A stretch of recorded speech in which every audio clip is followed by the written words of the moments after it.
दुर्ग जिले में आज आंगनबाड़ी कार्यकर्ताओं ने अपनी एक सूत्री मांग को लेकर पटेल चौक के पास जोरदार प्रदर्शन किया। हजारों की संख्या में महिलाएं एकत्रित होकर रैली के माध्यम से वहां पहुंची और अपनी मांगों को लेकर एसडीएम को ज्ञापन सौंपा। प्रदर्शनकारियों का कहना है कि वो लंबे समय से सरकार से नियमितीकरण की मांग कर रही हैं, लेकिन अब तक उनकी मांगों पर कोई ठोस कार्रवाई नहीं हुई है। आंगनबाड़ी कार्यकर्ताओं ने बताया कि वे बच्चों की देखभाल, पोषण, स्वास्थ्य, टीकाकरण और सरकारी योजनाओं के क्रियान्वयन जैसे कई महत्वपूर्ण कार्य करती हैं, फिर भी उन्हें स्थायी कर्मचारी का दर्जा नहीं दिया जा रहा है। उन्होंने आरोप लगाया कि सरकार उनसे हर जिम्मेदारी निभाती है, लेकिन सुविधा और वेतन के मामले में उन्हें नजरअंदाज कर रही है। महिलाओं ने चेतावनी दी है कि यदि उनकी मांगे पूरी नहीं हुई तो आंदोलन को और तेज किया जाएगा और प्रदेश भर में धरना प्रदर्शन किए जाएंगे। उनका कहना है कि सरकार को जल्द से जल्द उनकी मांगों पर संज्ञान लेना चाहिए, क्योंकि वे समाज के निचले तबके के बच्चों और महिलाओं के हित में काम करती है और उन्हें उनका हक मिलना जरूरी है। प्रदर्शन स्थल पर माहौल जोशीला रहा। नारेबाजी और मांगों के समर्थन में आवाज बुलंद होती रही।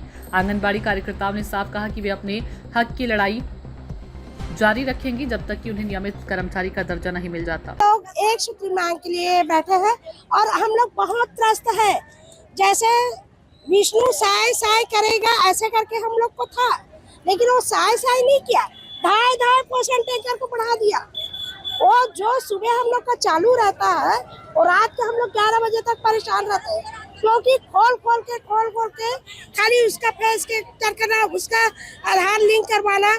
महतारी वंदन के लिए हम लोग कितना रात बैठे, लेकिन विष्णु साय जी हमको साय नहीं किया, धाय हमारे काम को बढ़ा दिया।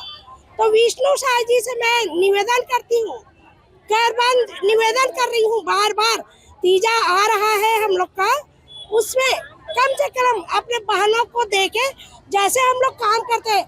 जहाँ गर्भवती हमको पता चलता है, उस गर्भवती को, उस बच्चे को कितना सुपोषण करना, वो मोदी को चिंता नहीं है। जमीन पे बैठना पड़ गया, क्या कुछ कारण मांगते हैं और कितने सूत्री मांगों को लेकर यहाँ पर बैठे हैं?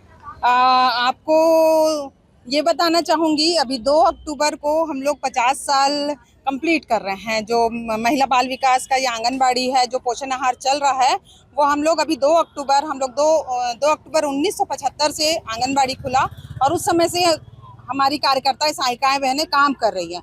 ये 2 अक्टूबर 2025 को 50 वर्ष पूर्ण कर लेंगे, लेकिन आज तक हमारी स्थिति देख लो, हम लोग जमीन में बैठ रहे हैं। मतलब कुछ शासन से ये समझ नहीं आता, हम लोग महिलाओं को क्या समझती है। सेवा करने के लिए बुलाई तो हम लोग को सेवा ही कराए, हमें मान सेवी कहती है तो हमारा मान सम्मान करे।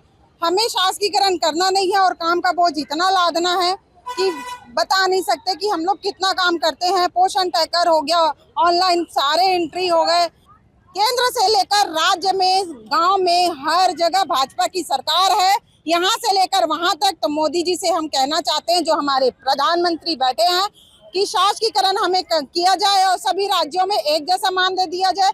हमारी समस्याएं और मांगे हैं, मध्य प्रदेश की दर पर हर साल 10% मानदेय पे वृद्धि किया जाए, क्योंकि मध्य प्रदेश से हम टूट के यहाँ छत्तीसगढ़ में बने हैं। तो मुझे नहीं लगता कि शासन हमें 2 टाइप का मानदेय दे। वहाँ जब 15,000 है तो हमारे छत्तीसगढ़ में भी दे सकती है वो सरकार। कितने लोग अभी शामिल है, कहाँ से आए हुए? हमारे अभी जो शामिल है, पूरे दुर्ग जिले की कार्यकर्ता और सहायिका बहनें यहाँ उपस्थित है। सबको समस्या है, सभी लोग अपने हक की लड़ाई के लिए आज यहाँ उपस्थित हुए हैं। आगे कब तक ये लड़ाई चलेगी? ये लड़ाई आज 1 दिन का ध्यान आकर्षण रैली के साथ ज्ञापन दिया जाएगा और आगे अगर शासन नहीं मानी तो हम लोग 1 सितंबर को फिर से रायपुर के तूता में हम लोग धरना देंगे।